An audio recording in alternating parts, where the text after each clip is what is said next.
Have you ever played for a coach where it just felt different, like they actually knew you? I've played for both types of coaches where I felt they were using me or I felt they cared about me. And today we're going to talk about the connector who really cares about their players, the coach that players will run through a wall for, but we'll also share the one trap every connector falls into. This is the last episode in our series on the coach personality types. And like Tyler said, we're talking about the connector. And this is actually the type that I have grown in the most. So we'll share tips to how to be a better connector. But like Tyler said, we'll also share the blind spots that you have to be aware of. And we're going to finish with the 4 words that changed how I saw myself as a leader when a coach said them to me. These are the 4 words that I repeat every time I need to lean into my connector superpowers as a coach. And if you've ever struggled to hold the standard because you do love your players so much, we're going to help you understand how to do that as well. If you don't know what coach personality type you are, the free test is in the description below. There's 5 of them. There's 25 questions. It'll take you less than 5 minutes. All right, with that being said, let's get into today's episode. Welcome to The Hours. I'm Tyler Costin. This is Mark Cassio, and together we run SAVI Coaching. We're on a mission to revolutionize the way the game is taught and played. Each week, we'll break down the stuff that actually moves the needle. Practice design, shot selection, defensive principles, player development, you name it, and we'll talk about it. And before we get going, check right now and see if you're subscribed. If you're not, please hit the button. It's free. It only takes a second, and it helps us continue to share free content and improve the podcast every week. We appreciate you. Let's get into the episode. Mark, of all the coaches that you played for growing up, how many of them or what percentage of them would you say were the connector? Very low. Very low. I would also say very low. I don't think I actually played for a connector until after I was done playing in college, done playing competitively, and I did a couple of like tours, where you just like one was an athletes in action tour, it was missional, and then I played with for a connector. I'm like, oh wow, this feels so good. I love basketball. Whereas most of my other basketball playing experiences, like I loved basketball, but I kind of hated my coach. And I kind of hated most of practice. And I felt like they didn't really know me or get me or care about me. I felt like they were like my enemy a little bit. And then I finally played for a connector and it felt like they were on my team as well. And I wasn't fighting them and the other team. And it was the most freeing thing. And then I realized I should probably try to do that more because I just never had a model of a connector prior to that. Yeah, it's so much of coaches today coach the way that they were coached. Mm, And I'm actually thinking of like baseball coaches, football coaches, just all of it. any coach, experience that I had. So it's not a basketball problem; it's a sports problem in general. And I Mhm. feel like the transactional or just like the non connector coach is was pretty standard for our generation. And I think now the connectors have a bigger role, or it's just more prominent than it ever has been in coaching. All right, Mark, you and I both have daughters that are really into athletics. I'll list the 5 coach types for everyone listening. I know you know them. If you could only pick one to coach your daughter right now, and they had no qualities of the others, what would you pick? Just for everybody, I'll give a quick cliff note. All right. There's the competitor, the teacher, the CEO, the guru, and the connector. You can only pick one of those 5 to coach your daughter right now. What would you pick and why? It's such a good question. It's between connector and teacher. Just because the ages that they're at, like, I want them to really learn the game, whether that is, like, learning basketball or I have another daughter that plays volleyball, but, man, having a connector is for them, it probably guarantees they have a better experience than Yeah. if they played for a competitor or a guru or a CEO. And mine would be between connector and competitor. And that's specifically because I know that's where my daughter is at in her journey as an athlete, is she just has to play harder. She needs to Mm. tap into more grit. And as her father, when I attempt to bring that out of her, it hinders our relationship. And so it's not me right now, just based on where she's at in her stage of development. And so getting her around that person um, is something that I'm prioritizing also. Yeah. Not surprising because this has been my experience just ever since we've partnered and working together. Like the more I hear you like give context to things, I'm always like, you know what? That's right. Like that's probably what my daughter needs too. Like she probably needs to play for a competitor because that's her area of growth as well. Is just to be more physical and Mhm, just more like unleashed out there instead of so mhm, methodical or like overthinking some things. mhm. I just don't know how she'd respond to a competitor's. It would have to be if there was a blend of a connector that has a Empathetic, yeah, competitor per yes, that would be the ideal blend there. And all absolutely. these things are all these personalities are blended, right? We were Yeah, before we hit record, we were talking about how my ideal coaching is when I'm a teacher. You've got some guru mixed in there in game, so you're making adjustments. But really, I think I'm at my best when that competitor starts to come out in game as well. yeah. I hate cliches, though cliches are based on truth. Let me tell you why I hate cliches. Because cliches you recognize as true, but the cliche doesn't actually equip you to act on that truth. So here's the cliche that we all know. They don't care how much you know until they know how much you care. Oh, it's so true, and it rhymes or has cadence, right? So good.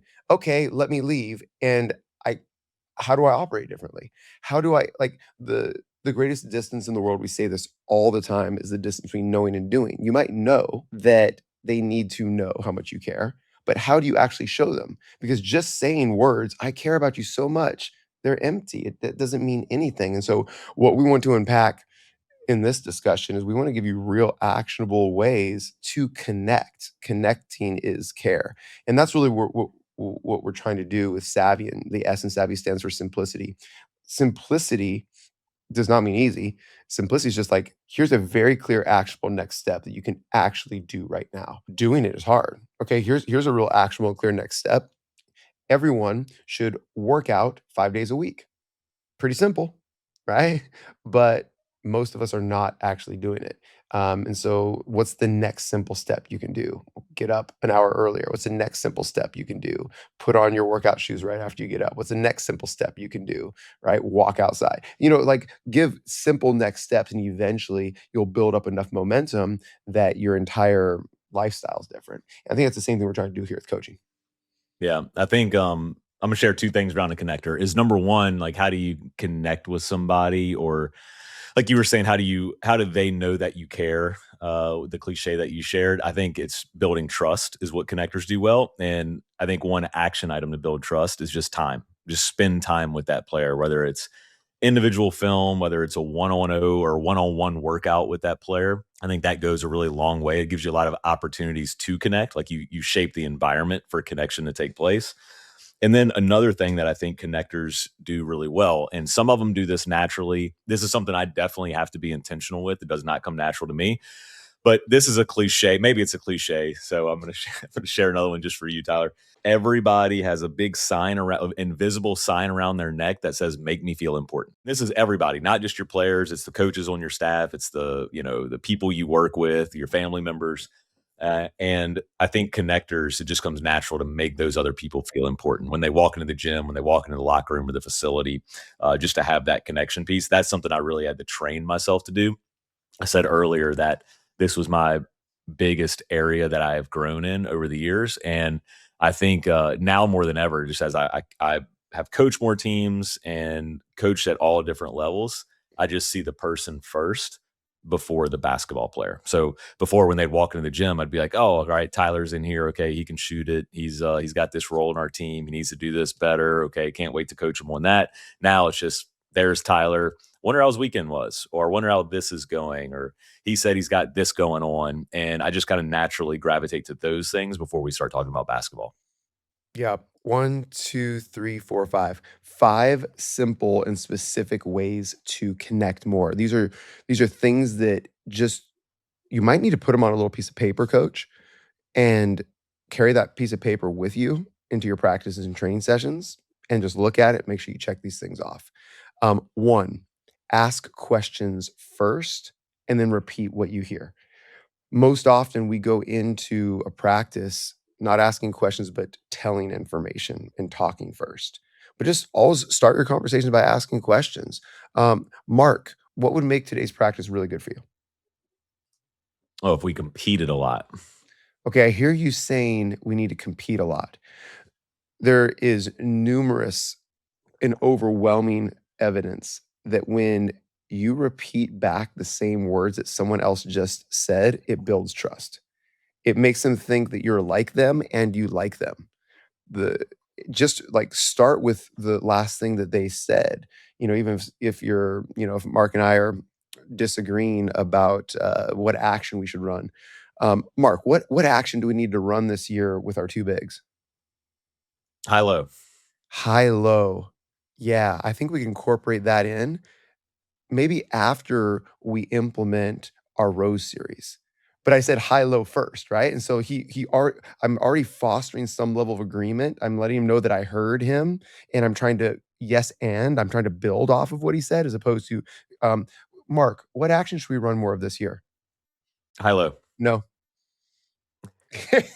Or yeah, what about Rose series, right? The answer, Yeah, and here's something good too, and I've used this same technique or tactic or tool in one-on-one meetings. When you want them to say more, you just repeat the last thing that they said. So, Tyler, what action do we need to run this year? Give me one. high low. And I just say, okay, high low, and just pause. And then you're gonna say why we should run You're high right. low, High low is right? not an action. It's actually an escape. But you could say go screens. I'm like, oh, go screens, and just sit there, and you're like, well, yeah, I think it would help us counter the switch or create it, or we could. I saw actually you post in our community the go screen out of the corner that the Celtics Mhm, were running, right? So you could say, yeah, I saw the Celtics run this go screen out of the corner. That'd be pretty cool for us to incorporate. And a lot of times that just gives you more context when you're talking about maybe something that's not as simple as like, hey, what action should we run? It might be something that like Tyler, I noticed your energy level wasn't great at practice today. And you say, yeah, I've been really tired or really stressed out. Oh, you've been really stressed out? And then they're going to tell you why. So it's just kind mhm. of a tool to get them to go a little bit deeper. Yeah, really good. So put that on your checklist. Here's number 2, show vulnerability. Like actually show your errors, show your weakness, show I mean, I think I've shared this image with you that's really stuck with me and impacted me. And I think it comes from Angela Duckworth's book, Grit, is when you're squeaky, clean, smooth, and shiny, like picture a marble ball, right? That's just like perfect in every way. You know, when the going gets rough, it's hard to hold on to that. Like you slip off of it.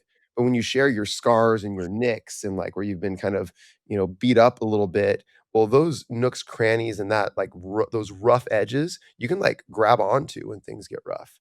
And that image has always really stuck with me. Like you can connect through your vulnerability more so than you can connect through your perfection. I think that's the one of the threats of the guru archetype. If you're seen as perfect and a know-it-all and having an answer for every problem and living this exemplary perfect life, it can actually get in the way of connection. Where I think just sharing vulnerability.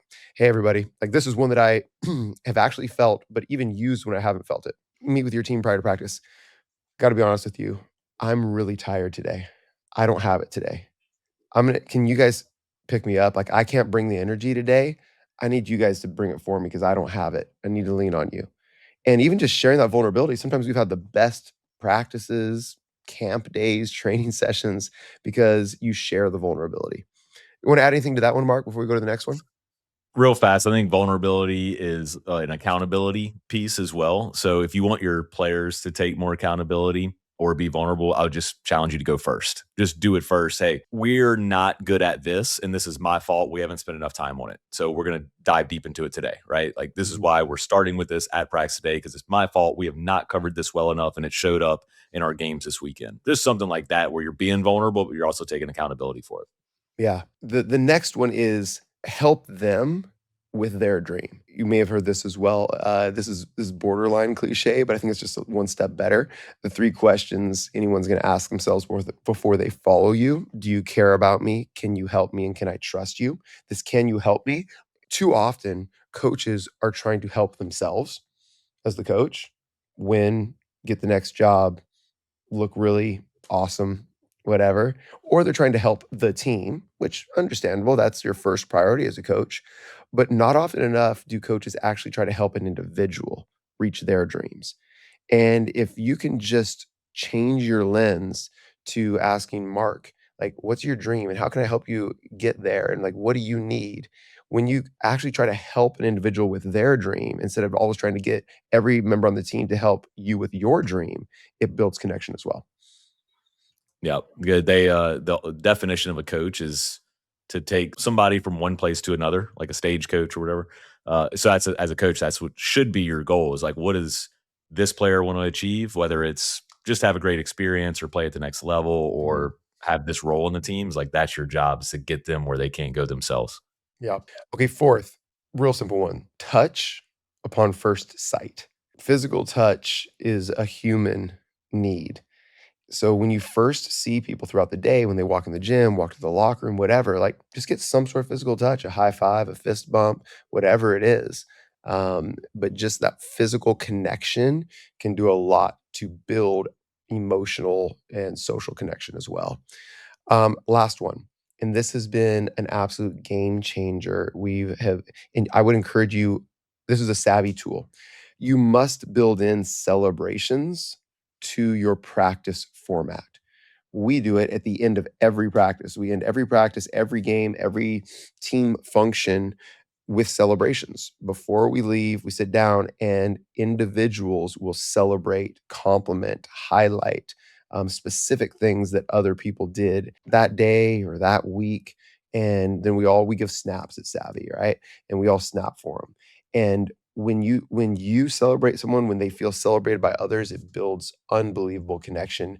And even if you had a crappy game or a crappy practice, it creates an emotional feeling of appreciation, gratitude, and positivity when they're leaving the group.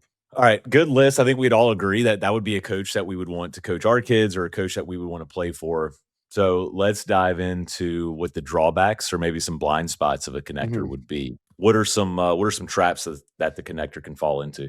I would say the inability to make decisions. The superpower of a connector is empathy and being able to step into the shoes of others and really feel what they're feeling.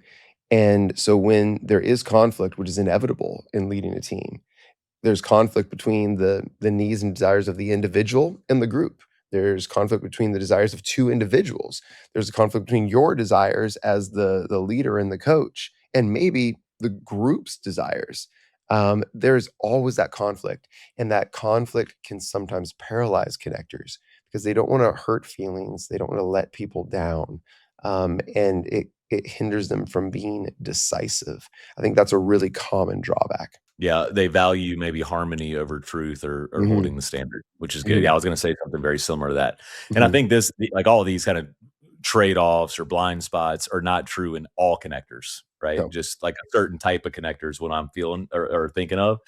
And that could be boundaries might be blurred, where one issue, or I guess the hard part for me to become a connector early in my career is I was young and I didn't want to be seen as their friend. It's like I had to go in there. I feel like I had to be more the competitor or like the hold the line CEO type because I was 21 and they were 18 and I didn't want them to not see me as a coach or an authority figure. So as I get older, I feel like this becomes easier and easier. But yeah, I think that boundary line can be blurred a little bit. If you are a connector that is more of a quote unquote players coach, or your job is to play good cop all the time, I think you that could by default is you could avoid hard conversations. So very much like you said, like value like the harmony over the hard conversations or truth is the connector probably should be the one that has the hard conversations because they probably have the strongest relationship, but sometimes it falls on the bad cop or maybe that's the competitor coach that's like, oh no, like I'm going to have this conversation because I ain't having this, where the Mhm. connector might get the free pass on those. Yeah, I agree with that.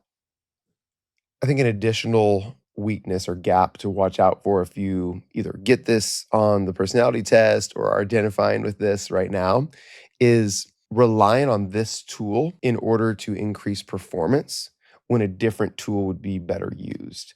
And there's tools that fall multiple tools fall within each of these personality types, but, one that jumps to mind is, like, X's and O's. Like, I often see connectors just leaning back to, "Hey, we gotta" actually, I had a coach that said this. in college, we were losing, right? We were running Vance Wahlberg's system, like just like playing super, super fast and like full court pressure all the time, playing 12 deep, all this stuff, right? And we're getting crushed, we're getting killed. And about halfway through the season, coach called a team meeting and he said these words. He said, "Here's the reason we're losing. You guys just don't love each other enough. You just don't love each other enough." Um, and in reality, we loved each other quite a bit. Like we had pretty good relationships, right? Like in reality, we were a bunch of small, slow white guys playing against much bigger and more athletic teams. And we're trying to run a system that did not fit our strengths and personnel. And teams are just salivating and smiling when they saw us on the stage. Like, we're gonna get a lot of breakaway dunks, and we're gonna get to play in transition the entire time. Whereas our strength was like execution and shooting. And so it was a system problem, but because he was a connector, he was like, man, obviously they just don't believe in each other enough. And it was an X's and O's problem. So I think that's a blind spot that can crop up. Yeah, similar to the competitor that's like, "Y'all just aren't playing hard enough," or "Y'all don't Right. want it enough." The Right. connector's like, "We don't Yeah, have a yeah. strong enough We need to go on a culture." team Yeah, retreat. We need to hold hands. Yeah, exactly. yeah, Yeah, we need we need more kumbaya. team building exercises, trust falls. Yeah, Yeah. All right. So let's give maybe let's each give like best advice that we could give yeah, somebody that wants to be a better connector, or maybe that you are a connector and to cover your blind spot. So I'll go first on this. I will go lean in the hard conversations. I know we talked a little bit about the blind spot. That could be the connector might be the one that avoids the hard conversation or gets a free pass. I think as the connector, if you are the connector on your staff, you should be having those hard conversations. Volunteer to have them, even if it's the conversation before the conversation. Hey, head coach is going to talk to you about this. You might be able to just get in front of that conversation, frame the conversation for that player so they go into that conversation with the head coach in a little bit better space. Or if you are the head coach and you're the connector, you should have more one on ones. You should have more of those hard conversations and just more one on one conversations in general with your player, with your players or your entire roster, if that is your superpower. 4 words I promised at the beginning of the episode. These 4 magic words are "I see in you." This will make you a better connector and will help you connect with anyone from any walk of life. I see in you. It's speaking to their future self, it's speaking to their potential. You can insert any word at the end of "I see in you." Mark, I see in you the best teacher of coaches in the entire world, right? All of a sudden, 3 things happened. 1, Mark likes me more. Mark likes me more because I see unbelievable potential in him. 2, Mark sees himself differently. He may have just seen himself as like pretty good, as having something to offer, but all of a sudden he sees himself as I could be the best in the world. And so he makes different decisions. Okay. Third thing that happens is we become collaborators in something bigger than ourselves, right? We're working together. Like, I see in you in this, so that means I believe in it and I'm willing to work towards it, right? And Mark knows that like we have a secret, we have a secret, a shared vision, right? And so it builds connection. So it changes me, it changes him, and it changes us as a team. And the best leader that I've ever been around said that to me when I was a 25-year-old assistant coach, and I was on like a certain path, a path to pursue Division 1 coaching. And Mono said that to me at the age of 25. I see in you as being the best basketball teacher in the entire world. I was like, no way. I'm like just some little assistant coach that's like living hand to mouth on a little assistant coach's stipend, driving around in my beat up car, just trying to figure it out. What? No way. Right. And I think that I see in you conversation changed the trajectory of my life for sure. And that's the power that every coach that leans into connecting with people has. You can change the trajectory of people's lives when you say, I see in you, and you call out their greatness and their future self. And I think that is the connecting superpower. And you don't have to be a connector to do that. Everyone listening, if we have thousands of people go out this week and have an I see in you conversation, maybe 2, and 10,000 people their life might be impacted by that, that's significant. I think the ask to everyone listening is like, if we impact you at all through these episodes, or if Savvy Coaching has impacted you at all, like, the ask is pay it forward. Like, go and be an impact to someone else. Don't just, like, hold it in. And that's what I think Mark and I are trying to do with, everything that we do here at Savvy Coaching. That's the revolution, is we have been revolutionized. We have been turned from a certain direction to a new direction, and we want to do that for other coaches, but not just so that you alone walk in that direction, but so that you can then impact others to walk in a new direction towards a more empowering and positive way to enrich people's lives through sport and through leadership. So go Really say I see in you to somebody. Really, really good. All right.